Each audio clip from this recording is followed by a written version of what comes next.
जय हिंद। इस वीडियो में हम लोग देखेंगे अवक्षेप का बनना।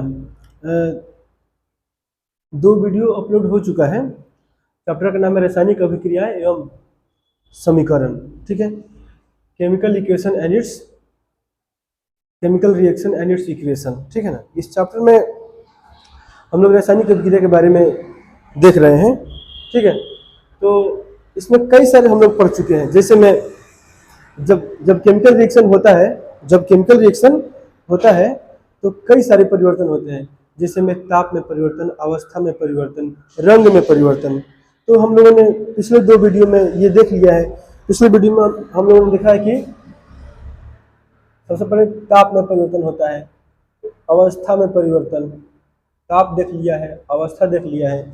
ठीक है, उसके बाद देख लिया हम लोग रंग में परिवर्तन। ठीक है, तो रंग में परिवर्तन हम लोगों ने इस तीनों को तो देख लिया है। अब बच गया हम लोग का अवक्षेप का बनना। तो क्या होता है कि कोई भी जब रासायनिक अभिक्रिया होता है ना, तो उसमें अवक्षेप भी बनते हैं। तो हम लोग देख लेते हैं कि अवक्षेप कैसे बनता है, क्या होता है। ठीक है, इसको मिटा के एक बार देखते हैं हम लोग अवक्षेप क्या होता है, कैसे बनता है, इसके बारे में जानकारी ले लें। तो सबसे पहले कुछ रासायनिक अभिक्रिया के कुछ रूल होते हैं जो बता रहे हैं हम। ठीक है, जो ठोस होते हैं ना, ठोस, तो ठोस को हम लोग लिखते हैं, यहाँ पे लिखते हैं इसको।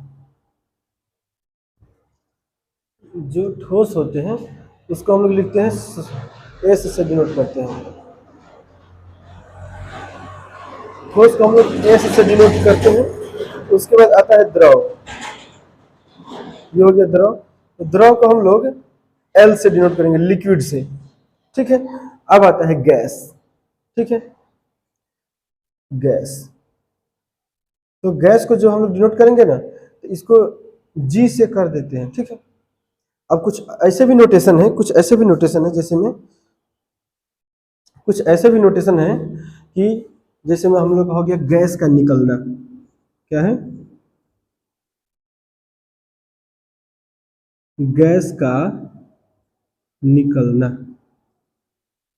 ठीक है, तो गैस तो हम लोगों ने अक्सर देखा है कि मतलब ऊपर के डायरेक्शन में कोई भी रिएक्शन होता है, खाना वाना बनता है, तो देखते हैं कि धुआं सब लगभग ऊपर ही जाता है। जो भी गैस निकलता है तो ऊपर ही जाता है। तो इसको हम लोग डिनोट करने के लिए इसका यूज करते हैं, इस सिंबल का यूज करते हैं। ठीक है, गैस का निकलना। अब इसके बाद एक और जो हम लोग पढ़ने वाले हैं, अवक्षेप का बनना, उसको कैसे हम लोग डिनोट करेंगे। ठीक है, यहाँ पे बता देते हैं अवक्षेप का बनना। नीचे लिख देते हैं अवक्षेप का बनना। अवक्षेप को कैसे हम लोग डिनोट करेंगे। तो अवक्षेप किसी भी जब होता है ना रिएक्शन में, तो इसको नीचे की तरफ हम लोग डिनोट करेंगे कि अवक्षेप एकदम नीचे की तरफ बनता है। तो फिर ये अवक्षेप क्या है। ठीक है, इसका डिफिनेशन हम लोग बताते हैं क्या होता है।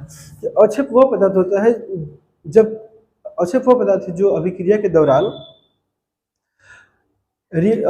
दौरान वो अलग हो जाता है विलयन से। ठीक है ना, अलग होकर नीचे बैठ जाता है। तो उसे हम लोग क्या कहते हैं, अवक्षेप कहते हैं। देखो यहाँ पे लिख देते हैं अवक्षेप, कि अवक्षेप वह पदार्थ है, अवक्षेप वह पदार्थ है, ठीक है, जो अभिक्रिया के दौरान, जो अभिक्रिया होती है ना, अभिक्रिया के दौरान, ड्यूरिंग द रिएक्शन, ठीक है, विलयन से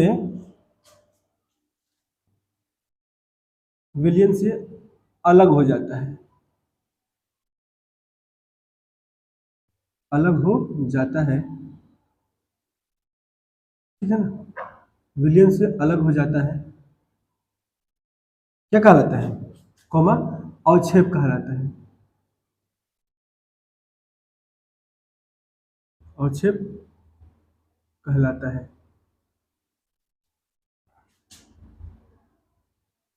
ठीक है, अच्छा, अवक्षेप में कि इसको बोलते हैं हम लोग फॉर्मेशन ऑफ प्रेसिपिटेशन, चाहे फॉर्मेशन ऑफ प्रेसिपिटेट, उसी को बोलते हैं अवक्षेप। ठीक है ना। अच्छा, उसको बोलते हैं प्रेसिपिटेट, बोलते हैं अवक्षेप को। और अवक्षेप को बनने की जो घटना होती है ना, उसको बोलते हैं प्रेसिपिटेशन। उसको बोलते हैं प्रेसिपिटेशन, बोलते हैं हिंदी में कहते हैं अवक्षेपण कहते हैं। हिंदी में क्या कहते हैं? अवक्षेपण कहते हैं। मेरे हिसाब से बच्चों को कोई दिक्कत नहीं होनी चाहिए कि अवक्षेप वह पदार्थ है जो अभिक्रिया के दौरान विलयन से अलग हो जाता है। क्या कहलाता है? अवक्षेप कहलाता है। ठीक है, तो इसमें कुछ रिएक्शन दिए गए हैं। पहले इस रिएक्शन के बारे में हम लोग समझते हैं, फिर नीचे वाले रिएक्शन के बारे में बताएंगे। देखिए, जैसे इसमें दिया है 1 नंबर में कि सोडियम क्लोराइड है ये, ठीक है ना।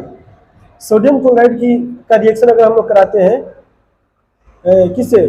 सिल्वर नाइट्रेट से, तो क्या बनेगा?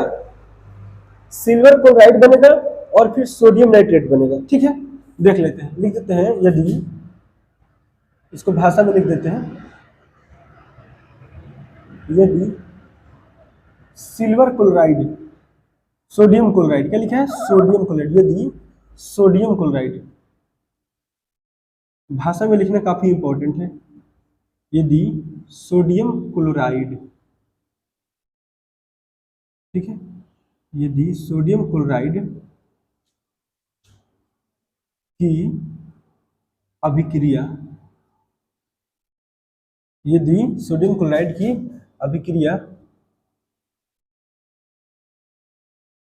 अभिक्रिया सिल्वर नाइट्रेट से कराया जाए। किससे? सिल्वर नाइट्रेट, सिल्वर नाइट्रेट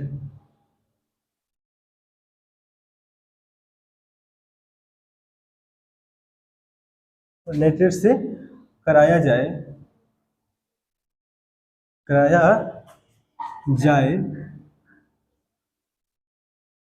तो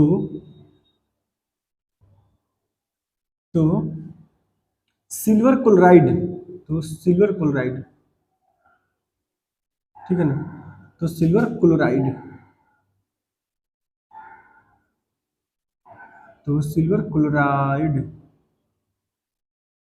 का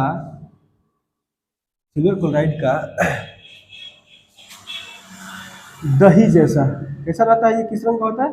दही जैसा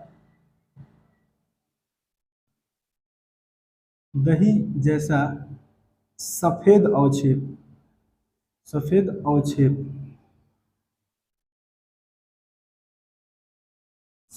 एकदम दही जैसा व्हाइट होता है।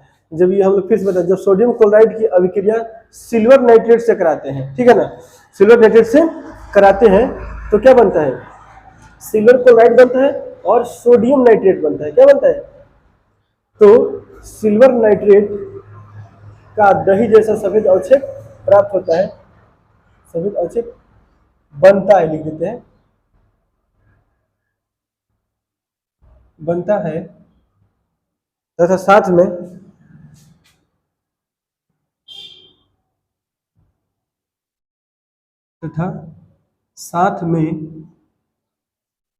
सोडियम नाइट्रेट बनता है, तथा साथ में सोडियम नाइट्रेट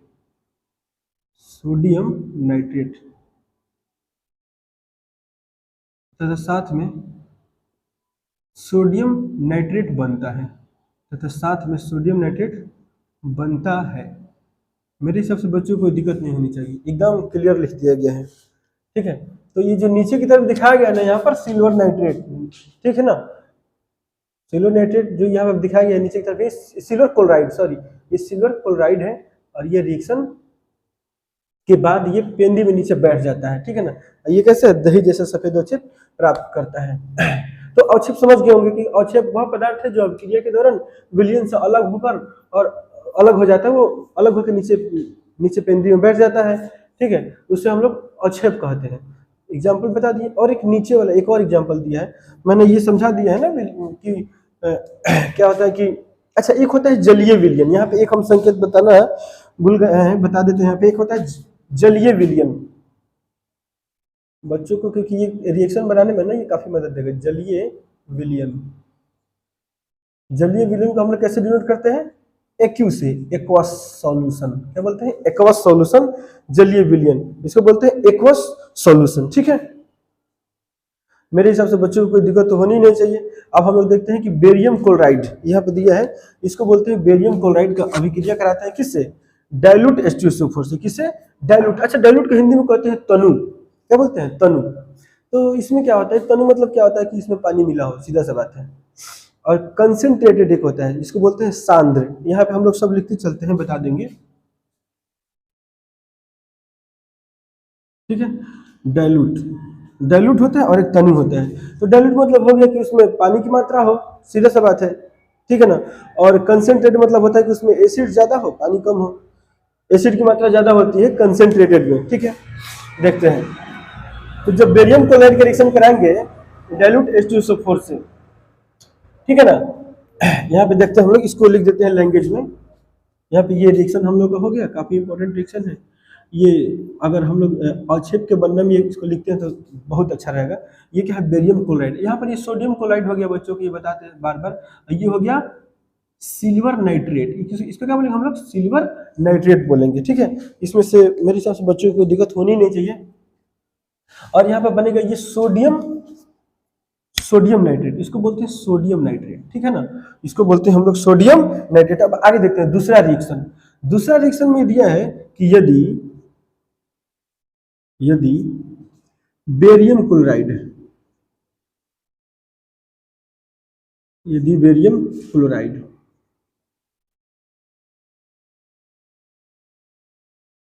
यदि बेरियम क्लोराइड की अभिक्रिया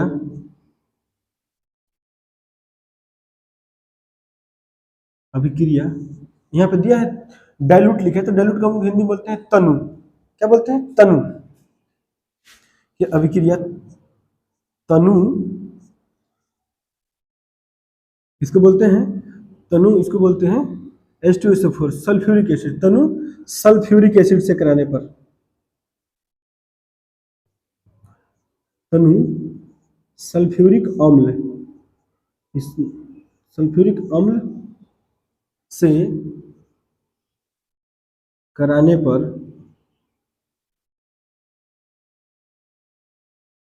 पर देखिए क्या बनता है। अगर हम रिएक्शन कराते हैं तो बेरियम सल्फेट बनेगा। जैसे ये बताया था ना पिछले वीडियो में कि ये प्लस में होता है, ये माइनस में होता है, ये वाला फिर प्लस में, ये वाला माइनस में। तो बेरियम रिएक्शन किससे कर लेगा? किससे? बेरियम SO4 से। और फिर जो ये जो H2 है ना, ये किसे कर लेगा? HCl से। ये समझने वाला बात है, ठीक ना। इस तरीके से रिएक्शन होता है, इन दोनों का रिएक्शन हो जाएगा इसमें, ठीक है। जब ये रिएक्शन करेगा तो क्या बनाएगा? देखिए बताते हैं। ये बेरियम सल्फेट बना लेता है, बेरियम सल्फेट यहाँ पे बना लेगा बेरियम BaSO4, BaSO4 का ये यही अवक्षेप बनेगा व्हाइट कलर का, व्हाइट कलर का। और फिर क्या बनेगा? HCl। क्या बना लेगा? ये बेरियम क्लोराइड की जल्दी विलयन कराने पर बेरियम सल्फेट बनता है। क्या बनता है? बेरियम सल्फेट तो बनेगा ही, बेरियम सल्फेट तो हमने बना दिया। और जो बताया था ना कि HCl बना लेगा, HCl। जब इसको यहाँ पे HCl बनेगा, ये 2HCl बन जाएगा। जब इसको हम लोग क्या करेंगे? संतुलित करेंगे। क्या करेंगे? संतुलित, बैलेंस करेंगे, तो ये बनेगा 2HCl, ठीक है। यहाँ तक मेरे हिसाब से कोई बच्चों को दिक्कत नहीं होनी चाहिए। यहाँ पर भी 2Cl होगा, इधर भी है। बैलेंस करने का हम लोग एक स्पेशल वीडियो डालेंगे जिसमें बैलेंस कैसे करना है सीखा जाएगा। तो क्या बन गया? यदि बेरियम सल्फेट, यदि बेरियम क्लोराइड की अभिक्रिया, ठीक है, सल्फ्यूरिक अम्ल से कराने पर, तनु सल्फ्यूरिक अम्ल, किससे? तनु सल्फ्यूरिक अम्ल से कराने पर बेरियम सल्फेट, बेरियम सल्फेट क्या बनता है? बेरियम सल्फेट का सफेद अवक्षेप, बेरियम सल्फेट का सफेद अवक्षेप, बेरियम सल्फेट का सफेद अवक्षेप बनता है। बेरियम सल्फेट का सफेद अवक्षेप तथा ये HCl जो है ना, इसको बोलते हैं हम लोग हाइड्रोक्लोरिक अम्ल। क्या बोलते हैं? हाइड्रोक्लोरिक अम्ल तथा हाइड्रोक्लोरिक अम्ल।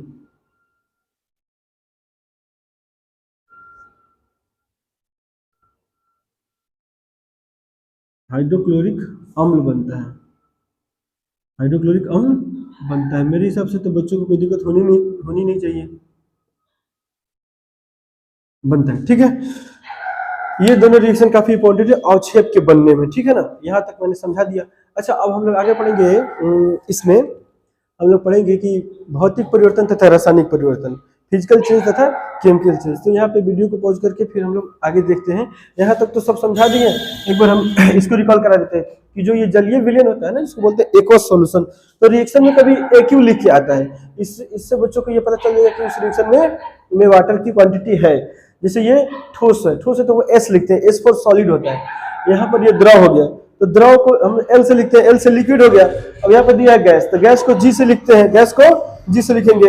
अच्छा, अब एक होता है गैस का निकलना, तो गैस का निकलना को ये तीर के सिंबल से ऊपर की तरफ हम लोग डिनोट करते हैं, तीर के सिंबल से जो ऊपर की तरफ डिनोट करते हैं, ऐसे ये हो जाएगा तीर के सिंबल। यदि है अवक्षेप, अवक्षेप में क्या होता है नीचे की तरफ, जो हमने इसमें काफी डिटेल में बता दिया इस वीडियो में। हम लोग देखेंगे भौतिक परिवर्तन तथा रासायनिक परिवर्तन देखेंगे, ठीक है।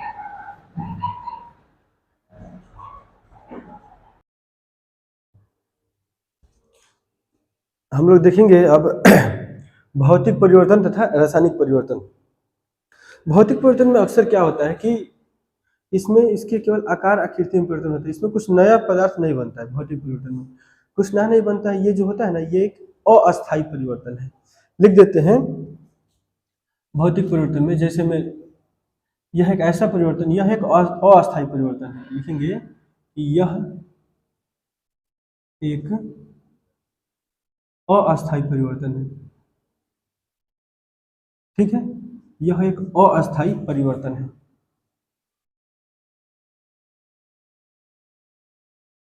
अस्थायी परिवर्तन है, ठीक है। इसमें हुए परिवर्तन को हम लोग पहले रूप में ला सकते हैं, इसमें हुए परिवर्तन को हम लोग पहले रूप में ला सकते हैं, ठीक है ना। इसमें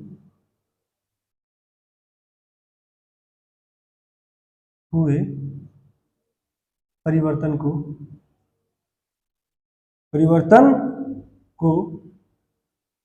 पहले रूप में लाया जा सकता है, पहले रूप में लाया जा सकता है,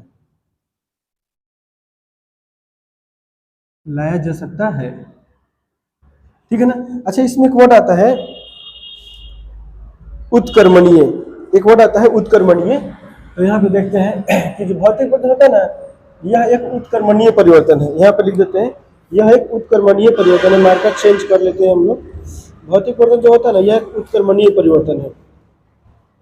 लिख देते हैं कि यह एक उत्क्रमणीय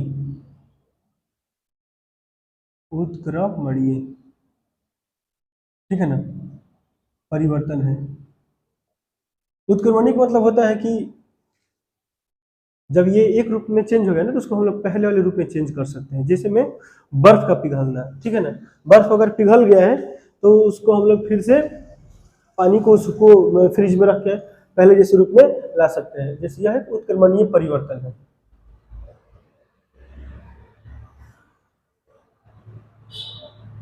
उत्क्रमणीय को हम लोग इंग्लिश में कह सकते हैं रिवर्सिबल बोलते हैं, रिवर्सिबल चेंज होता है, ठीक है। इसमें ज्यादा कोई सोचने की बात नहीं है, इसमें कुछ बदलने वाला नहीं है, इसमें कुछ नहीं बदलता है, ठीक है ना। थोड़ा सा इसका आकार में, आकृति में और आकार आकृति और रंग में परिवर्तन हो जाता है, ठीक है ना। इसमें फिर से लिख देते हैं, इसमें पदार्थ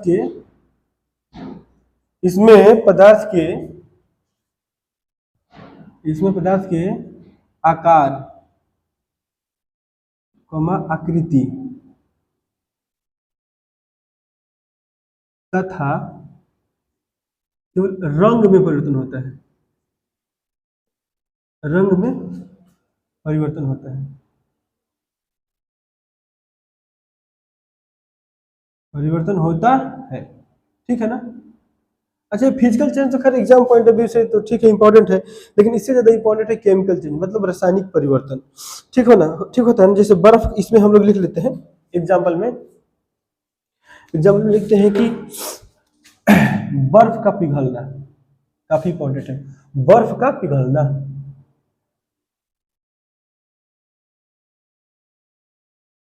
ठीक है, बर्फ का पिघलना। चावल का पकना, पचना नहीं, पकना। चावल का पकना, ठीक है ना, पचना नहीं, चावल का पकना, ठीक है ना। अब देखते हैं हम लोग इसमें, इतना दूर तो हो गया हम लोग का, ठीक है ना। चावल का पकना हो गया, ये सब पेंसिल का टूटना लिख सकते हैं।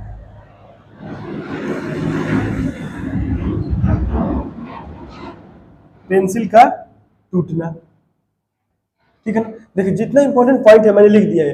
यह एक अस्थायी परिवर्तन है, इसमें हुए परिवर्तन को यहाँ पर इसमें हुए परिवर्तन को पहले रूप में लाया जा सकता है। यह एक उत्क्रमणीय परिवर्तन है, ये काफी इंपॉर्टेंट लाइन है, बार बार पूछता है। इसमें पदार्थ के आकार, आकृति तथा रंग में परिवर्तन होता है। पदार्थ के आकार, आकृति तथा रंग में परिवर्तन होता है, जैसे बर्फ का पिघलना हो गया, चावल का पकना हो गया, पेंसिल का टूटना हो गया, ठीक है ना। जैसे कागज को फाड़ दिए, तो पहले रूप में तो हम लोग ला ही सकते हैं। कागज को अगर फाड़ दिए तो पहले रूप में तो हम लोग ला ही सकते हैं, ठीक है ना। इस तरीके से इसमें होता है।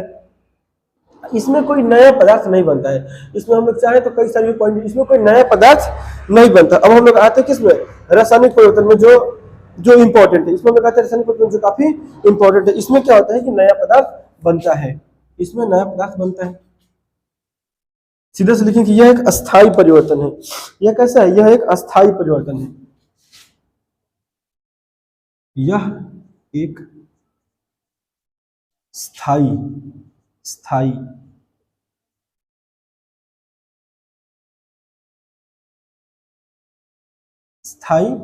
परिवर्तन है।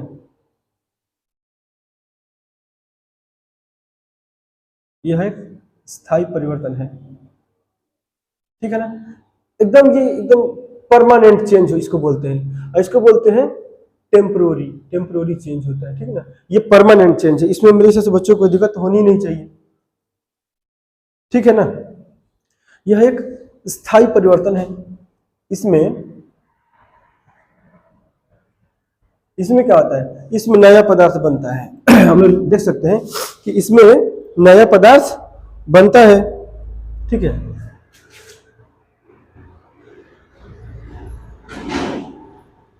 इसमें नया पदार्थ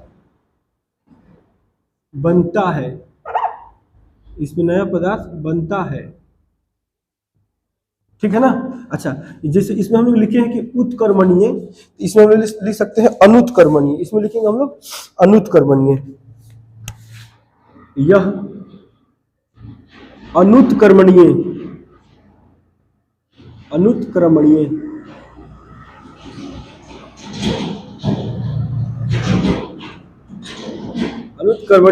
परिवर्तन है।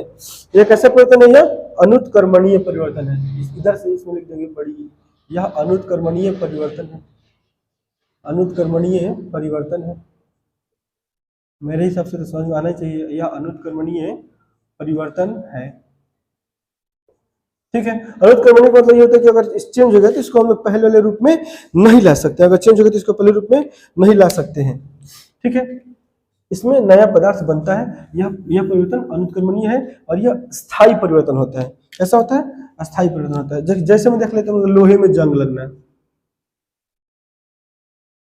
जैसे इतना इंपॉर्टेंट है, इतना लिख दिया जाए ना। इसमें क्या होता है कि इसके पूर्ण रूप से इसके अवस्था में परिवर्तन हो जाता है। इसमें अवस्था में, रंग में, आकार में, लगभग सारी चीजों में परिवर्तन हो जाता है। इसमें लिख देते हैं, इसमें पदार्थ अपने मूल अवस्था में आ ही नहीं सकता है। देखिए जिसमें लोहे में जंग लगना, रस्टिंग ऑफ आयरन,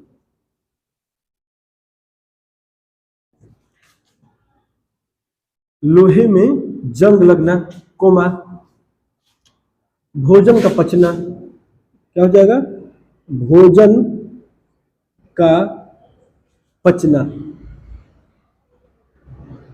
लोहे में जंग लगना, भोजन का पचना, ठीक है ना। इतना हो गया। अब हम लोग इसमें आगे देखते हैं। इतना दूर तो हो गया, लोहे में जंग लगना, भोजन का पचना। श्वसन, ये काफी इंपॉर्टेंट है, श्वसन हो गया, ठीक है ना। अब देख लेते हैं इसमें आगे, श्वसन हो गया, ये काफी चीज हो गया, तो इतना तो बता ही दिया गया है। इसमें इत्यादि लिख सकते हैं। एक और लिख लेते हैं इसमें, कोयले का जलना, कोयले का जलना।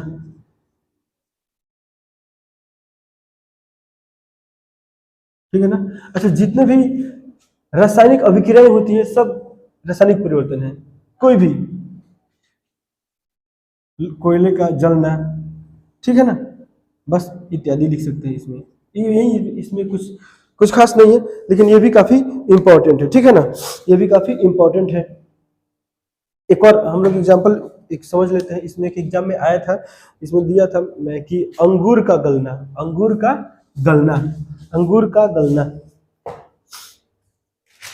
अंगूर का गलना बताते हैं। ठीक है, एक इसमें दिया है कि अंगूर का किण्वन, ये काफी इंपॉर्टेंट है। अंगूर का किण्वन, किण्वन को हम लोग बोलते हैं फर्मेंटेशन। क्या बोलते हैं? फर्मेंटेशन। किण्वन को बोलते हैं फर्मेंटेशन, अंगूर का किण्वन। ठीक है। अच्छा, किण्वन प्रोसेस से शराब बनता है, किण्वन प्रोसेस से दही बनता है। ठीक है, ये काफी इंपॉर्टेंट है कि किण्वन, अंगूर का किण्वन। ठीक है, अब हम लोग देखते हैं इसमें काफी चीजें देख लिए। जैसे ये तो हो गया। एक और चीज होता है दूध का फटना, लिख लेते हैं हम लोग, दूध का फटना।